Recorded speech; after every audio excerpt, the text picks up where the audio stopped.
दोस्तों, इस वीडियो के माध्यम से हम जानेंगे कि 16 साल वाली उम्र में जो हमारे पास एनर्जी यानी कि ऊर्जा थी वो हम 30 साल तक कैसे बरकरार रख सकते हैं। देखिए, 16 साल की उम्र में आपके शरीर में जो ऊर्जा थी वो 30 साल के उम्र में भी आपके पास नहीं होगी।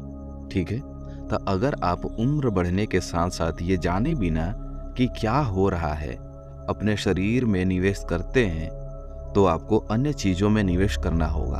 तब आप देखेंगे आप किसी भी उम्र के हो सकते हैं और आप तब भी ऊर्जावान बने रह सकते हैं। तो क्या आपको कभी भी अपनी पड़ोस की लड़की से प्यार हुआ है? नहीं, बताइए।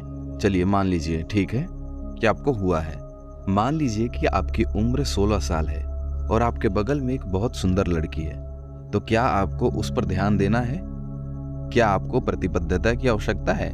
नहीं, आपकी रुचि है तो आप प्रतिबद्ध हैं, आप ध्यान केंद्रित कर रहे हैं। आप उस लड़की पर ध्यान केंद्रित कर रहे हैं क्योंकि वो आपको अच्छी लगती है या अच्छी लग रही है।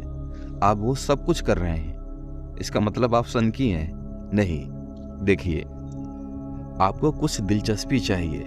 देखिए, यदि आप किसी चीज में रुचि रखते हैं तो आप में सब कुछ उस चीज पर केंद्रित हो जाता है ना? जो भी चीज है। लेकिन ज्यादातर लोग ये नहीं जानते कि जीवन में रुचि कैसी खोजी जाए जब तक कि वो हार्मोन से मुक्त ना हो। ये ऐसा है, ये एक विकासवादी मुद्दा है। देखिए, हर दूसरा प्राणी केवल उसी में रुचि रखता है जो ये या तो उसका अस्तित्व है या ये प्रजनन है, ये इसके बारे में है। ये किसी और चीज के बारे में दिलचस्पी नहीं लेता। देखिए, जैसे एक पक्षी, एक जानवर, एक बंदर, वो किस में रुचि रखते हैं? कुछ खाने के लिए या शायद संभोग के लिए।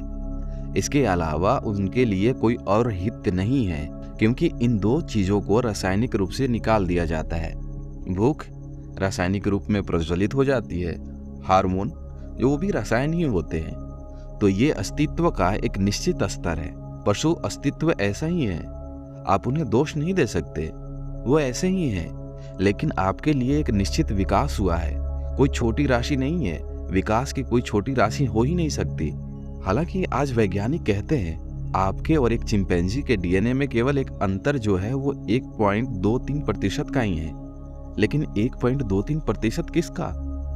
वो जिस बारे में बात कर रहे हैं वो है एक अमीबा से लेकर के एक चिंपैंजी तक। अगर 98.77% है तो आप 1.3% अधिक है। ये कोई छोटी बात नहीं है। मैं वास्तव में नहीं जानता कि वो किस 1.23% की गणना वो कैसे करते हैं, लेकिन जब आप कुछ अन्य लोगों को देखते हैं तो आप विश्वास नहीं कर सकते। आप विश्वास नहीं कर सकते कि ये मनुष्य भी कभी वानर थे, है ना? इसके बारे में बहुत बहस है। ये नहीं हो सकता, ये कैसे हो सकता है?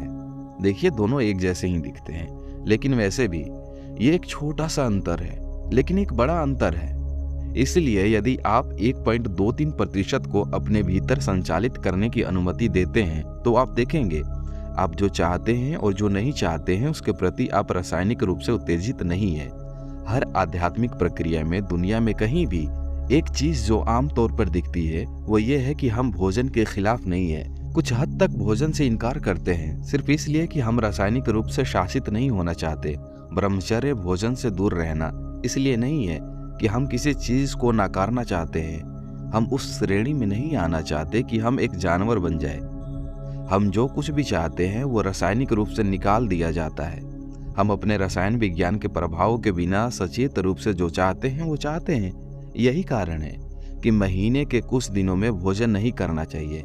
इसी कारण कई अन्य प्रथाएं भी हैं। देखिए, मौलिक रूप से हम पशु की श्रेणी में नहीं आना चाहते, क्योंकि पशु श्रेणी का अर्थ कुछ बुरा नहीं है। ये केवल एक पूर्ण, बाध्यकारी और चक्रीय प्रक्रिया है। अब हम देखते हैं मुक्ति, हमें मुक्ति मिल जाए, तुम्हें मुक्ति मिल जाए। यदि आप एक चक्रीय प्रक्रिया में हैं तो आप हलकों में घूम रहे हैं, तो किसी को भी मुक्ति का कोई सवाल है ही नहीं।